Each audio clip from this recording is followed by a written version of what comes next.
بسم الله الرحمن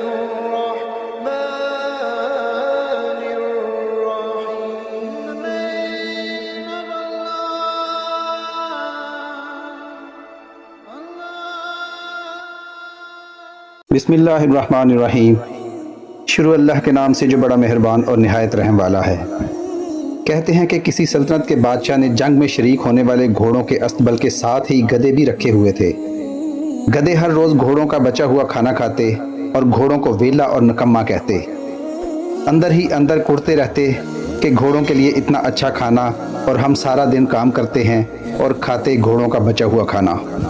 ہر روز صبح صبح گدھوں پر سامان لادنا اور ان سے سارا دن کام لینا، جبکہ صبح ہوتے ہی گھوڑوں کی مالش شروع ہو جاتی. یہ سب دیکھ کر گدھوں نے سارا دن گھوڑوں کو گالیاں دینی کہ اگر یہ نہ ہوں تو یہ سب بھی ہمیں کھانے کو ملتا، ہماری بھی مالش ہوتی، خادم ہماری بھی دیکھ بھال کرتے، ہم سارا دن کام کر کے تھک جاتے ہیں. ایک دن صبح ہی صبح اچانک گھوڑوں پر کاٹھیاں ڈالنا شروع ہو گئیں. ہر طرف افراتفری مچ گئی. ہر سپاہی جلدی جلدی اپنے گھوڑے کو تیار کرنے میں لگا ہوا ہے. گدھوں کی جان میں بھی جان آئی کہ شکر ہے کہ ان گھوڑوں کو بھی آج کام کرنا پڑے گا. الغرض گھوڑے تیار کر کے سپاہی ان پر سوار ہوئے اور چل دیے. سارا دن گزرا، پھر شام گزر گئی، لیکن گھوڑے واپس نہ آئے.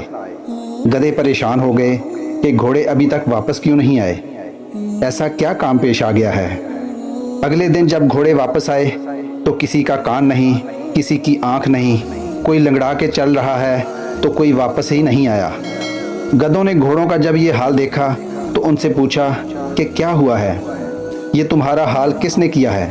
گھوڑوں نے کہا ہم جنگ پر گئے تھے اور جنگ میں ایسا ہی ہوتا ہے، ہمیں اسی لیے تیار کیا جاتا ہے کہ اپنے وطن کے دفاع کے لیے دشمن کے خلاف جنگ میں ہم شامل ہوں.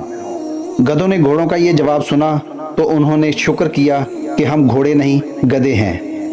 اس لیے موجودہ دور کے گدھوں سے گزارش ہے کہ پاکستان آرمی پر بھونکنا بند کریں اور اپنے کام سے کام رکھیں. ان کا جو کام ہے وہ بخوبی جانتے ہیں کہ کس کو کس ٹائم اور کس کو کب دبوچنا ہے.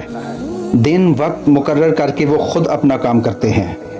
دوستو، کسی بھی ادارے کے 2 یا 3 افراد کے انفرادی فعل سے پورے ادارے کے خلاف حرزہ سرائی کسی طور پر بھی درست نہیں.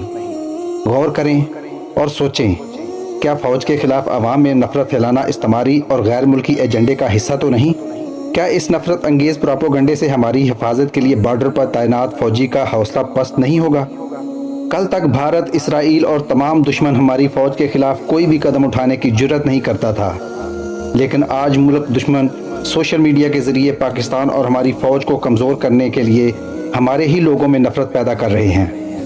دوستو، یہ ملک ہمارا ہے اور یہ فوج ہماری ہے. آئیں مل کر ملک دشمنوں کے عزائم کو ناکام بنائیں.